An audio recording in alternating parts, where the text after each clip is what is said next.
Okay. So today is October 7th, and unbelievable that a year has gone by since that tragic day.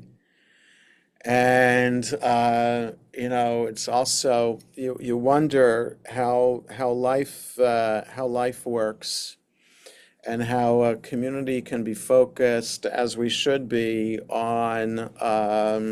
on this tragedy, a tragedy for the state of Israel, a tragedy for the Jewish community around the world. And yet, today is also my granddaughter's birthday. She's 2 years old today. So there's somebody in the congregation, if you remember Sue and Sid Schwartz, may they rest in peace. They had a daughter, Deborah Sepkariou, who had a daughter, Anna, has a daughter, Anna, who was born on 9/11 that very day. Not just any 9/11, but the 9/11 when that happened. So I just can't imagine going through life with that date as your birthday, September 11th or October 7th. And my granddaughter's parents, that is my son and daughter-in-law, were married on October 27th, 1 year to the day after the Tree of Life shooting. So it's just strange. Life does go on, and you can find blessing in the worst of times, and that's, I think, what we're supposed to do to carry on and move forward. So I wanted to spend the time today to look at two articles, and maybe you read them already today. Maybe not. One by Barry Weiss from of the Free Press, and a bit of Thomas Friedman's op-ed that was in the New York Times today. Both of them are reactions to October 7th, and I spent two of my sermons on Rosh Hashanah, and we'll spend the other two sermons, Kol Nidre and Yizkor, on Yom Kippur, to react to October 7th in four ways. And it's just, there's so many different ways that we try to react and try to digest the enormity and tragedy of the events that day. But one thing above all is the existential crisis that the state of Israel endured October 7th to the 9th, until they finally were able to get the upper hand and clear out Hamas terrorists from within the borders of Israel and start taking the attack to Hamas in Gaza, while at the same time enduring rocket fire from Hezbollah that began on October 8th. So this year-long war that Israel has been engaging in has been an existential war for Israel's very existence. Um, so let's look at Barry Weiss's article, and I'm going to share my screen and make it bigger here, like I do I cut and paste from the website and just put it into a Google Doc so it looks a little bit better. I usually don't include pictures, but you'll see in a moment why I included this one picture here. So Barry Weiss, we just know a little bit about her. She's a Jew, born and raised in Pittsburgh. Wrote a lot about what happened at Tree of Life Synagogue. Used to write for the New York Times, and then left. And you can Google her to find out what happened. With her and the New York Times, and she started this independent um, journalist website called the Free Press. So, someone asked me the other day, she says, how I plan to commemorate October 7th. I found myself speechless, befuddled by the question. How do you offer an elegy when the war is not yet over and 101 hostages, those still alive, and the bodies of the murdered are not yet home? How do you remember a catastrophe when it's still unfolding? How do you mark a past event that feels as though it was a prelude to a much deeper darkness, whose dimensions we are still discovering? How do you look at something with a sense of distance when it has revealed so much so close to home? I just want to pause here for a second and say, I'm assuming that all of us watching live right now, and those of you who might be watching a recording of this, care a lot about the state of Israel and feel that what happened in Israel on October 7th happened to us personally in some way. And I shouldn't assume that all Jews outside of Israel feel that way, but I would like to assume that many Jews do. And that it's clear, after 1967, after the Six-Day War, Jews came out of the woodwork to kind of glorify in this miraculous triumph that Israel achieved in just 6 days to defeat the mighty Jordanian, Syrian, and Egyptian armies. And in 1973, the last time that Israel's existence was threatened, really, really threatened, and it took more than a day or two to gain the advantage. It was very, very close then for Israel to be overrun by Egyptian and Syrian forces. And thank God for Golda Meir and Henry Kissinger and Richard Nixon at the end to provide the weapons that Israel needed to turn the tide. That was more of a question about Israel's existence, and then the hundreds of thousands, if not millions of dollars raised for Israel bonds also helped secure the victory in the end. And so I think at times of crisis, Jews do come forward when otherwise Jews would normally kind of be hidden away, not revealing their identity, not coming out in public, in the Jewish public, and joining in events.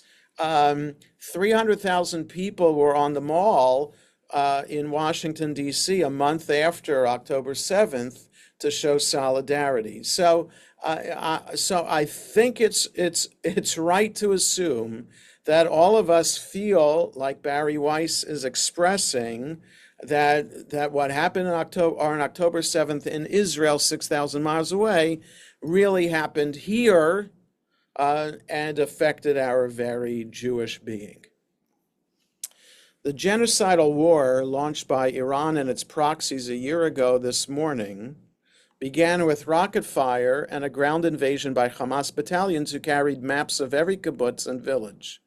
These maps, made by Palestinians who worked inside Israel, told them where the daycare centers were, where the weapons were stored, which families owned a dog. After several thousand terrorists targeting civilians had raped, murdered, and kidnapped, they were followed by waves of ordinary Gazans, to borrow Chris Browning's phrase, who played their role in a day of slaughter with millennia-old echoes in Jewish history. Just look at the terror on the face of Shiri Bibas, clinging to her 9-month-old baby Kafir and her 4-year-old son Ariel, an image that flashes across my eyes when I put our children to sleep, right? So if any image from that day can be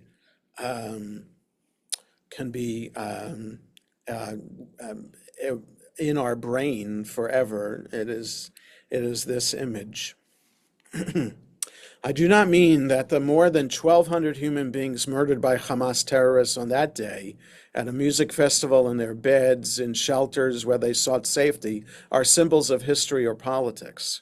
Only what happened what happened on that day, what Hamas did was exactly what they had said they would do in their founding charter, which calls for the genocide of the Jewish people.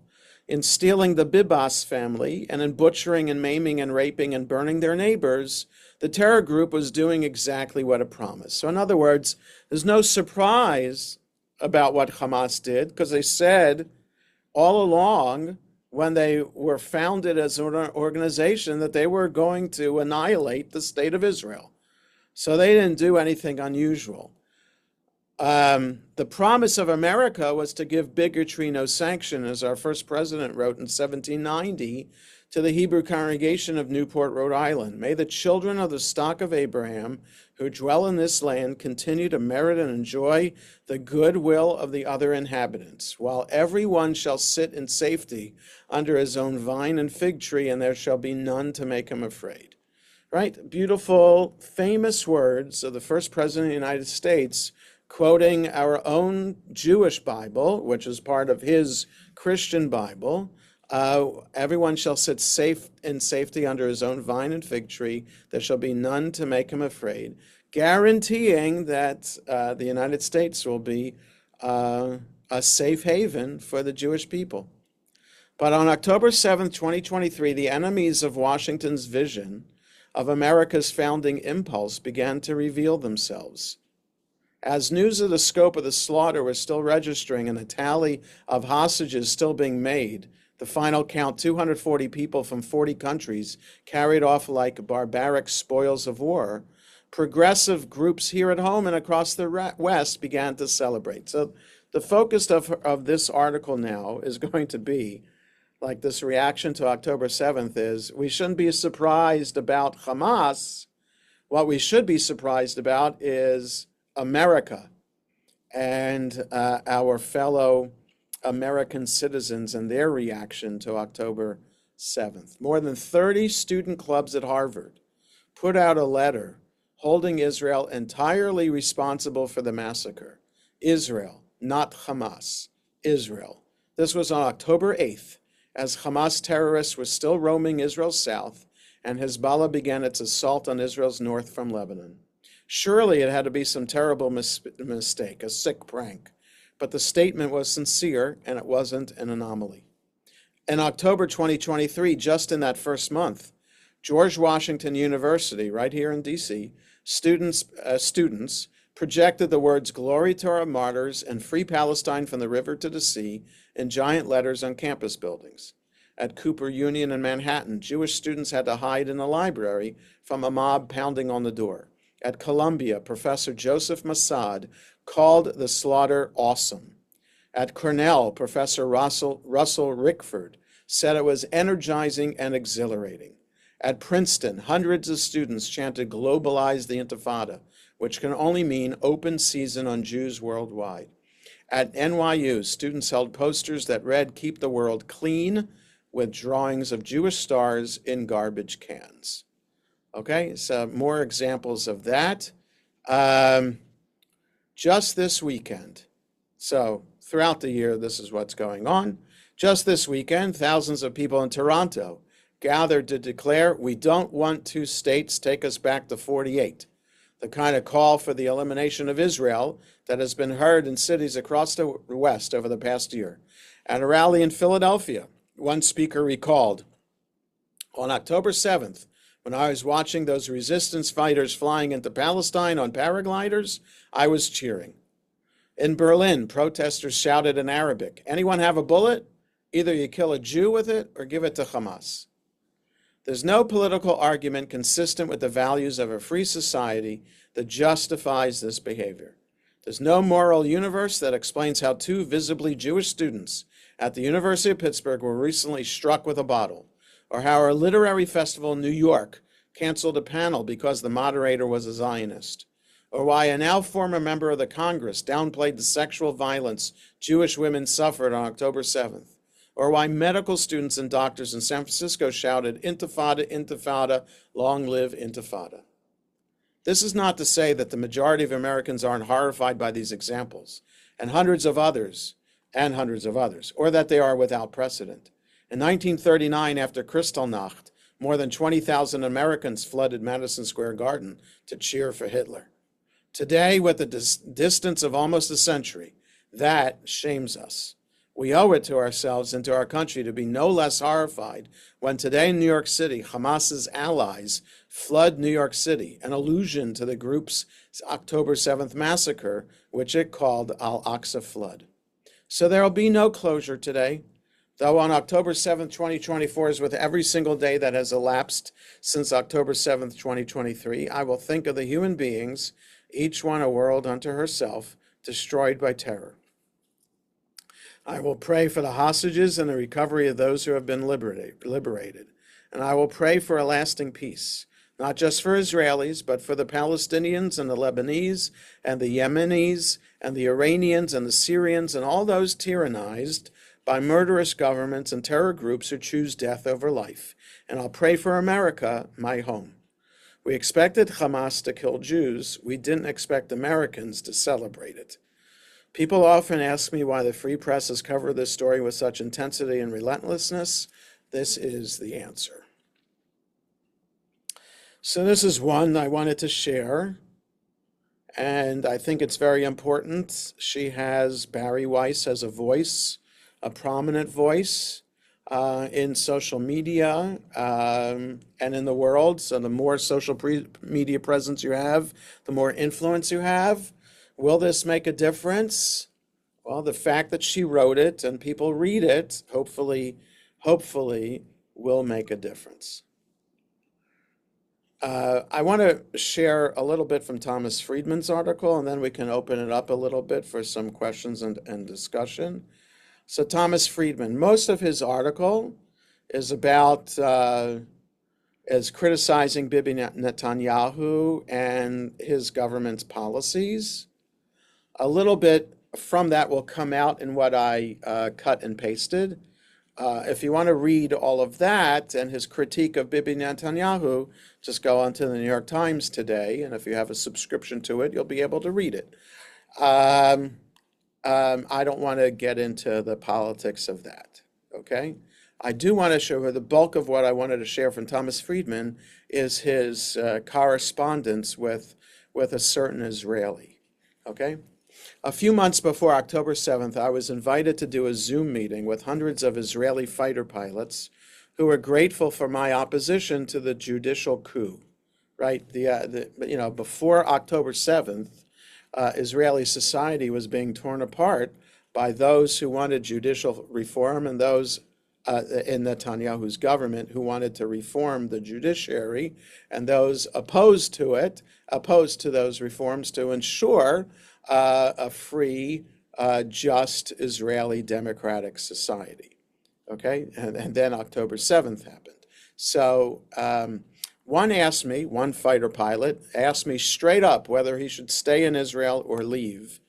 I told him, so this is before October 7th, I told him that I could not answer that, but it was such a reminder to me how much in war a country's story matters, right? So what he wants to point out, what he pointed out just briefly here, is that many of the soldiers, many of the members of Israel's armed forces, Israel's defense forces, Tzahal, are those who were protesting in the streets before October 7th against Netanyahu's judicial reform.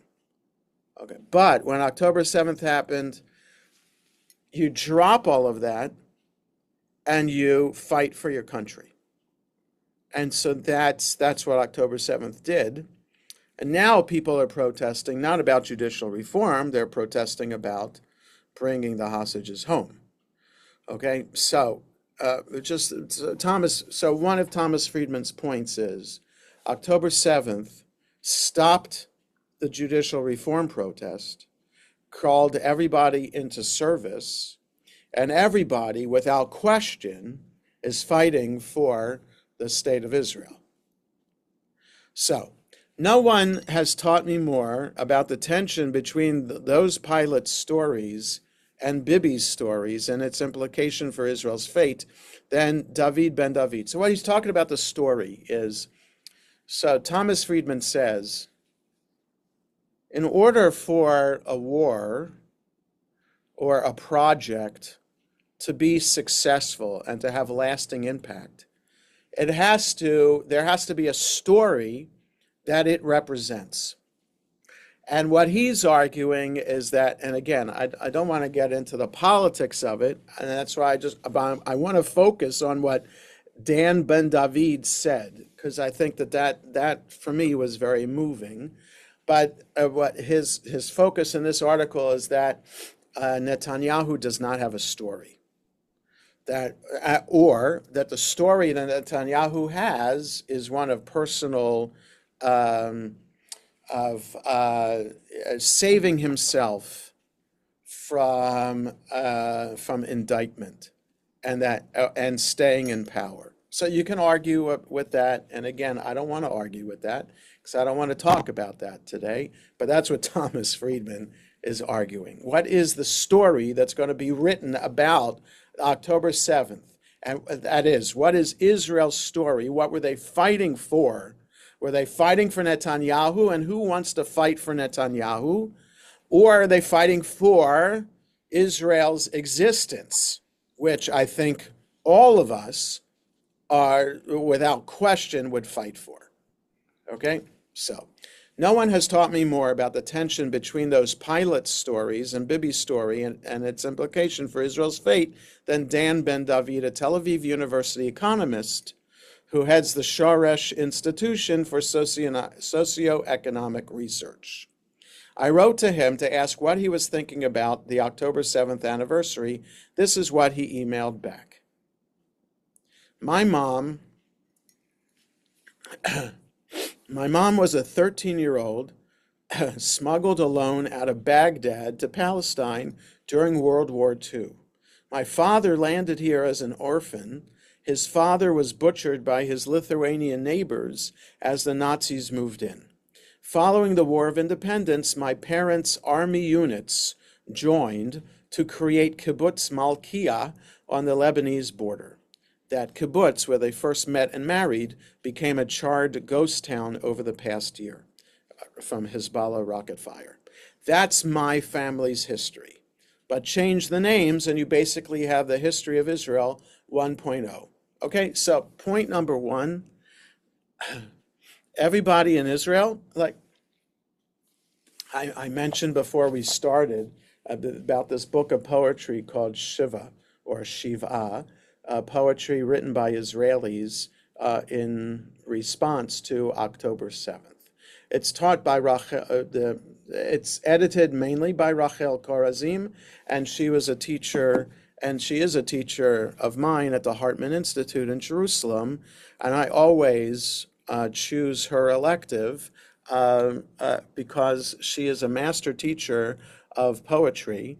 She is a child of survivors of the Holocaust, which is why I brought up her name. So Israelis who have been in Israel or their families have been in Israel since 1948 or before, have a story similar to what Dan Ben David just shared, right? That they are children or they are the people themselves who are refugees. And Israel is a nation born of refugees.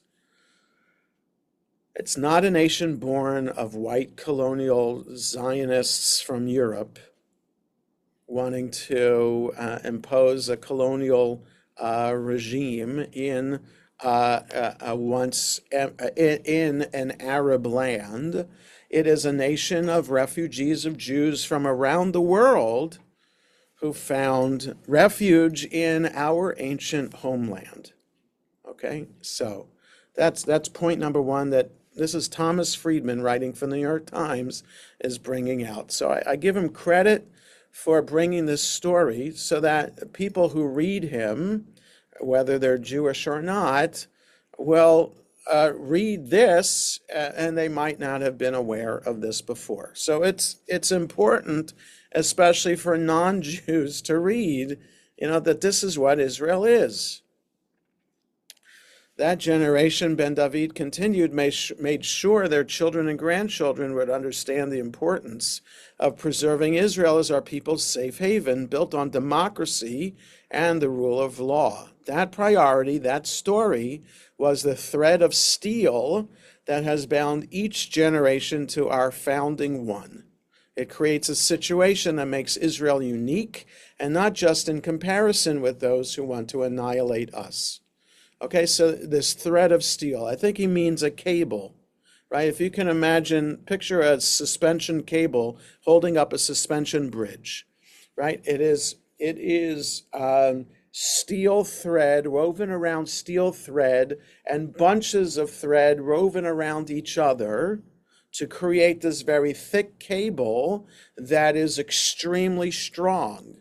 So the interwoven steel threads of a Baghdadi story, a Lithuanian story, a Libyan story, a Moroccan story, an Iranian story, an American story, an English story, etc., gets all woven around each other to create this incredibly strong and unbreakable steel cable. Look at how both Ukraine and Russia have had to pass laws to prevent able-bodied men from leaving during war, he added.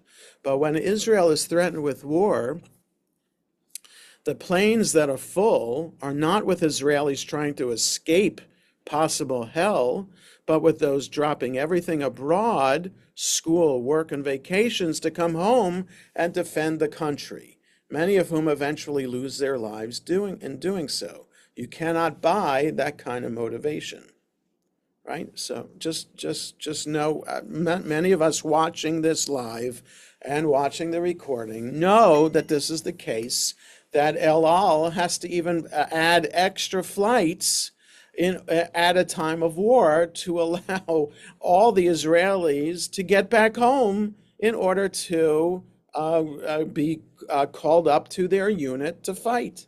And that's what happened on October 8th, 7th and 8th and 9th.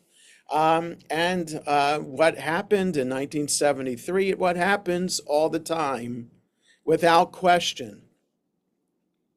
The fact that Israel drafts most 18-year-old men and women literally provides the army access to the top of Israel's human spectrum, noted Ben David, and it was that cohort that just devastated Hezbollah's leadership and intercepted the most massive ballistic missile attack in history.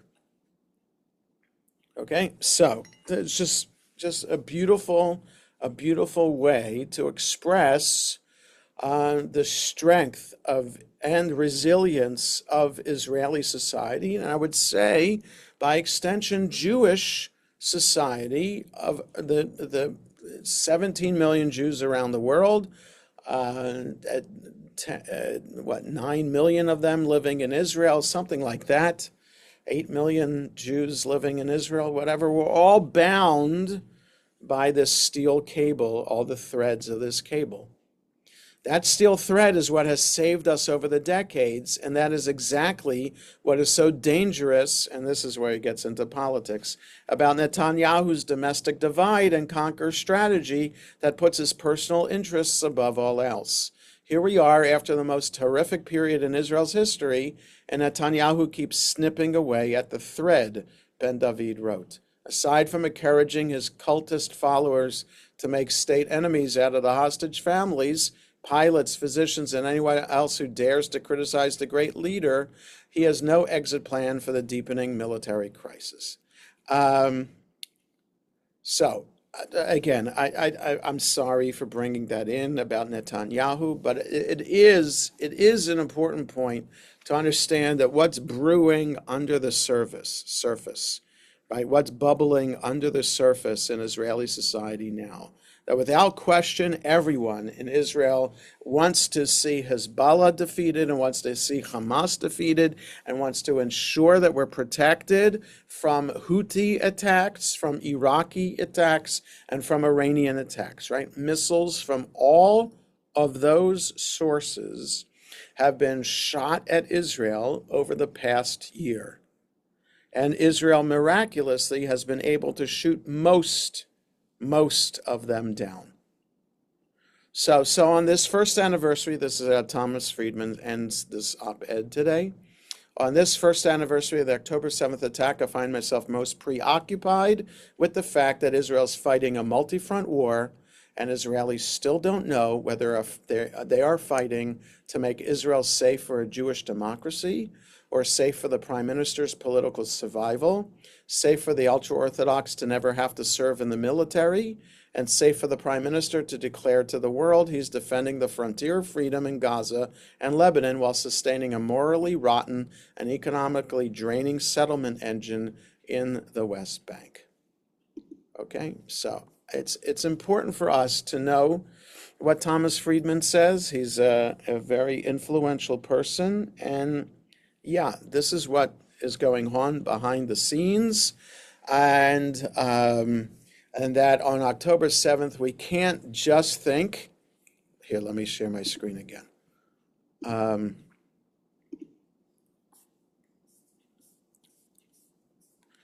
This is what we should think about. This and only this is what we should be thinking about today. And the tragedy is that we're thinking about anti-Semitism in America. Lenore and I are going to be going to the Federation-sponsored Solidarity event tonight in D.C., and we're very concerned about security there and what, God forbid, might happen. I plan to be dressed just like this, to go on the metro, wearing a kippah, having my dog tag, bring them home, wearing that on the metro, and I'm taking a chance doing that, hoping that that there won't be anything untoward.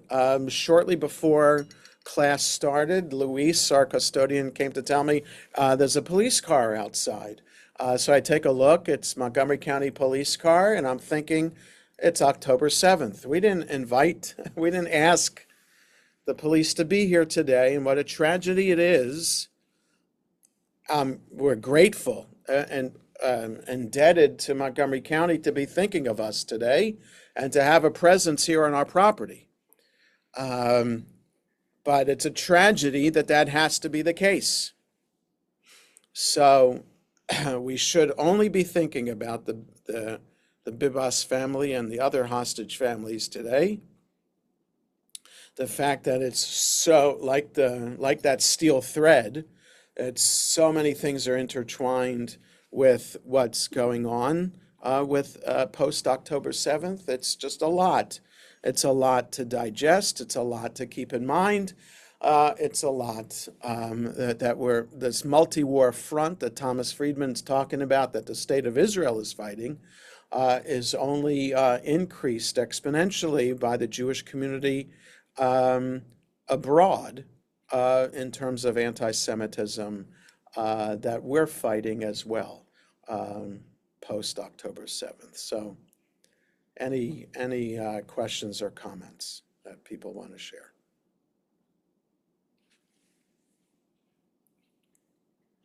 Sylvia, yeah, you have to unmute yourself.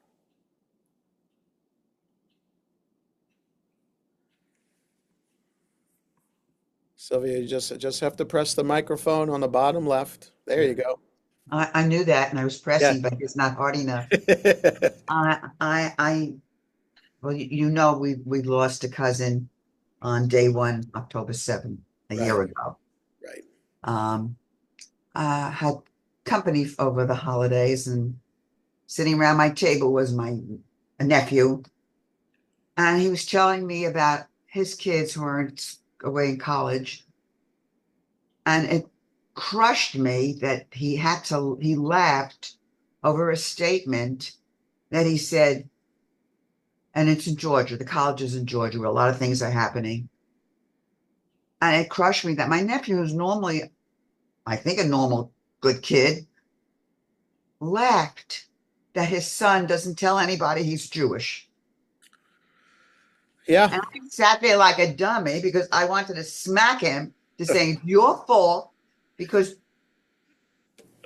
you know it and you're not saying anything. And this is what's frightening that we're running away.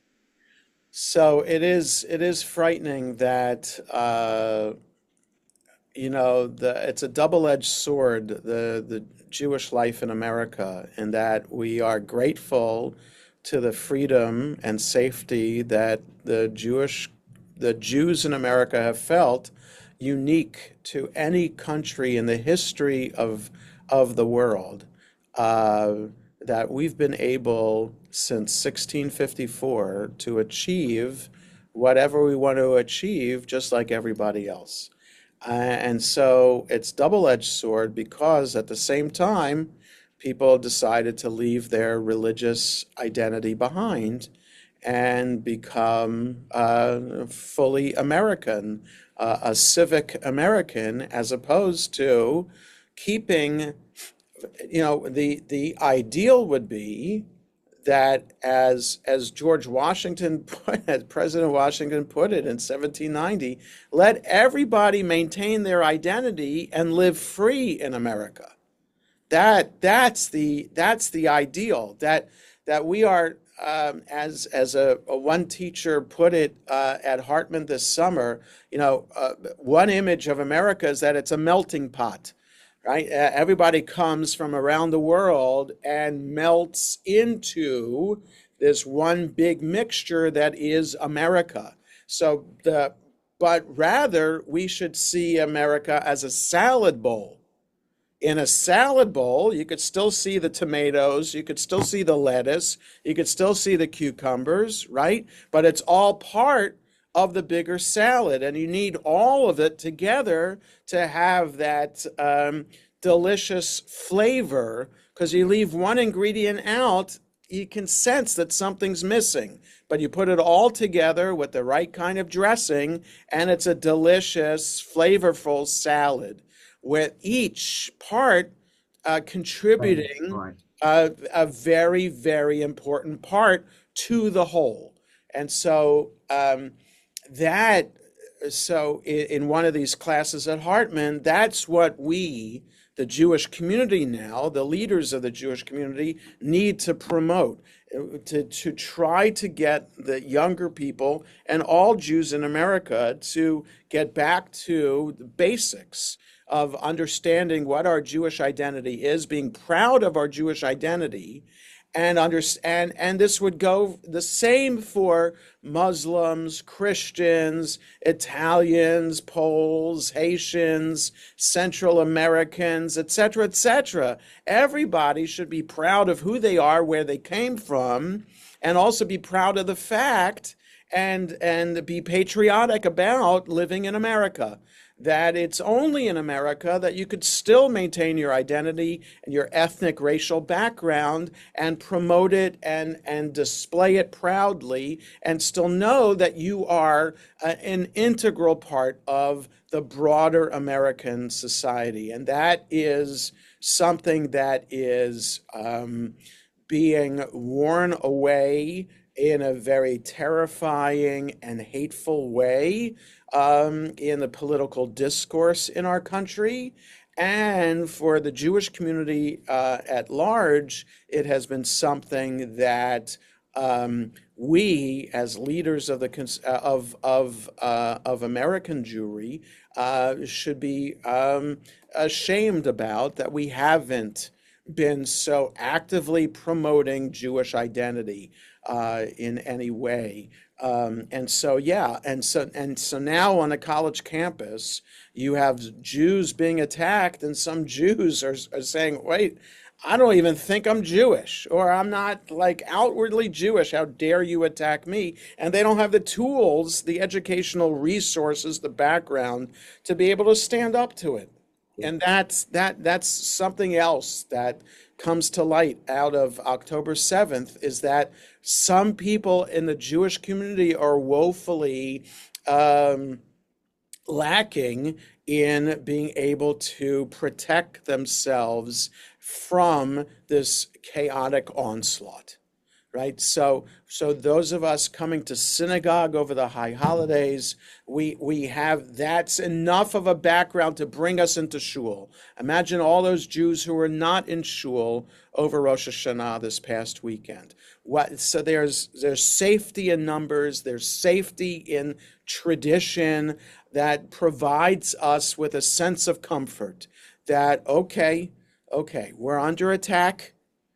Israel has been under attack. The Jewish community has been under attack, but we know where we can go to seek safety. We know where we can go to be to have a sense of being reinforced, re-energized, and to provide inspiration and motivation in order to deal with the next onslaught that we know will come. Yeah, Bess. I'm confused about how all of a sudden on October 8th, it was acceptable and universal that people could do and say things anti-Semitically. It was a given, and there was no basis for it. Here's a country that was attacked. Right. I don't understand how that can be. Right. So, Bess, I think that is the human condition. I think you just look at the history of oppression and persecution of Jews the past 2,000 years, and whenever the government authority starts an onslaught, people come out of their houses, people come out of the woodwork and start attacking. When the day before, they might have had cordial business relations with their Jewish neighbors. It's just part of human nature that's what's been. Like that letter that Thomas Friedman pointed out, that man's Lithuanian father, his parents were murdered by Lithuanian neighbors as soon as the Holocaust started in 1939. When the day before, on August 31st, 1939, everything was fine. But on September 1st, then permission was granted for hell to break loose. And that tragically is human condition, and we have borne the brunt of that evil that just lurks beneath the surface. And I would dare say, Bess, that all of us, part of being an ethical and moral human being, and I would add also a religious human being, is the lifelong endeavor to keep the evil in us at bay and to activate the good in us. And that's what it means to be an ethical and moral human being, to recognize what is our makeup, and that we recognize that there is some evil in us, however we want to define evil and whatever degree it is. There's evil in all of us because that's what human nature is. And that the Torah recognizes that in the beginning of Genesis, the nature of human beings are evil from their youth. So, and our job as a human being is to keep the evil at bay. And so when a government is supposed to keep evil at bay, to have laws and regulations to ensure a thriving, good society. When the authority becomes evil, then it opens the Pandora's box and allows evil out. So I would say, Bess, we should not be surprised. We should not be surprised at that. What we should be surprised about, that in America, for almost 400 years, for the most part, we've been free from what has happened to Jews around the world for the past 2,000 years. Zella. This is just rhetorical, but there are some countries, I'm just thinking back to World War II. There are some countries that did more to protect their Jews. Right.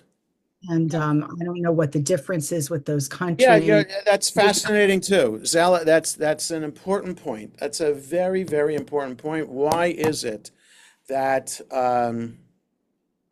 that Denmark saved its Jews and allowed, it provided them an opportunity to go in boats across to Sweden to seek safety?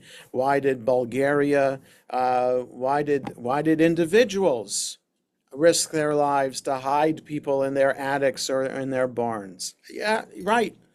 And so it's those.